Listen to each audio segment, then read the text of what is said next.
So, how does a guy go from a dead-end job to building a multi-million-dollar online business basically from his basement?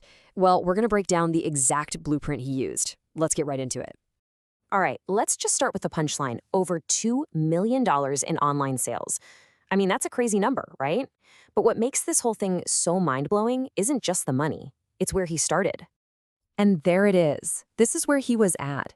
He literally said he felt like a bum, just hand-cutting coffee filters for $11 an hour. So the real question is, how on earth do you get from that to a seven-figure business?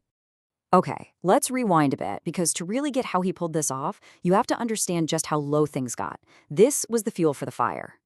I mean, just look at this. We're talking about living in his in-laws' basement, struggling to pay just $300 a month in rent. And you gotta remember, this is a guy who had dreams of playing in the NFL after college. So to be in this position, he felt like a complete failure, a terrible husband, a terrible dad. And he was just blaming the world for it. It wasn't just about the money. He'd hit an emotional rock bottom. So this is the question that was just eating away at him, right? Is this it? Is life really just about trading my time for a tiny paycheck? He felt completely trapped, and he just knew there had to be something better out there.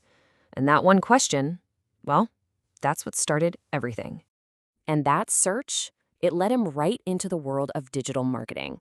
This was the light bulb moment. You know, he finally stopped just wishing for a different life and found an actual, tangible plan to go out and get it. So, what was this blueprint? Affiliate marketing. And for him, it was kind of perfect. Think about it. You don't have to create your own product from scratch. You don't have to deal with inventory or shipping. You just learn how to recommend other people's stuff that's already proven to work, and you get a cut. For someone starting from zero, it was a total game changer. It just made sense. But you know, having a plan is one thing. Doing the work is something else entirely. And his schedule was just brutal. He'd work his day job from 7 to 5. He'd have family time from 5 to 10. And then, when his family went to sleep, he went back to work. From 2 a.m. to 6 a.m., every single night, he was grinding, building the stream. And check this out, it actually worked.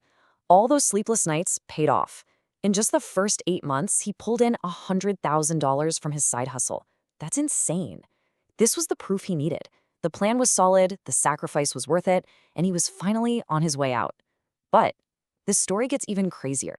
Yeah, just when you think he's finally made it, everything is about to come crashing down. You know how it goes. In every great story, there's always a crisis. And his was a big one. The whole thing he just built was about to vanish. It was like the universe hit him with a 1-2 punch. First, his main corporate job, the thing he still kind of relied on, it just imploded.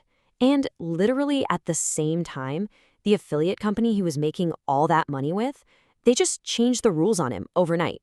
The whole deal was off. I mean, think about the work that took. He had hustled so hard to get 92 customers who were paying him every single month. That was his recurring income, his safety net. And just like that, they were gone. In less than 48 hours, poof, everything he built wiped out. It was such a painful lesson. If you don't own the platform, you are not in control. Okay, but this is the part of the story I really love, because this complete disaster didn't stop him. It actually transformed him. He realized, okay, I can't depend on anyone else's platform ever again. He had to build his own thing. And that's when the Dadrepreneur brand really came to life. And this quote just says it all, doesn't it? His whole philosophy became that we're living in a new age where anyone can make it. Even a guy like him, a busy parent who used to have that mind-numbing job. So the first big move was taking back control of his tech. He got rid of that old, clunky, expensive platform he was using.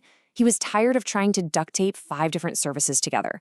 Instead, he found an all-in-one tool that was simpler, way more affordable, and gave him total control. This was absolutely key. And you won't believe how fast he turned things around. With this new tool and the tough lesson he'd learned, he created his own product, built the whole sales system himself in a single day, and started getting sales the very next morning. No joke. He was finally in charge of his own destiny. So, let's bring this all together. The guy hits rock bottom, finds a way out, loses it all, and then rebuilds from scratch bigger and better. What's the real takeaway here? What's the $1 million lesson for the rest of us?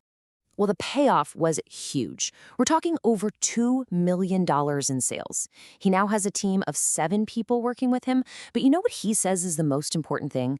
The freedom. The freedom to never miss a moment with his wife and his 3 daughters. That's what this was all for. And if you ask him for his biggest insight, it's this. He says the things that are easy to do are also really easy not to do. It's easy to find a blueprint online.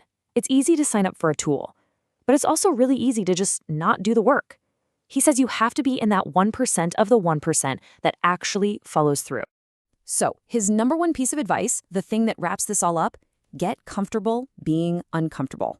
Waking up at 2 a.m. is uncomfortable. Starting over from zero after a huge failure is seriously uncomfortable. But that's where all the growth happens. That's the secret sauce. Which kind of leaves us with a question for you, doesn't it? When you think about your own goals, what's that uncomfortable thing that you know you need to do next?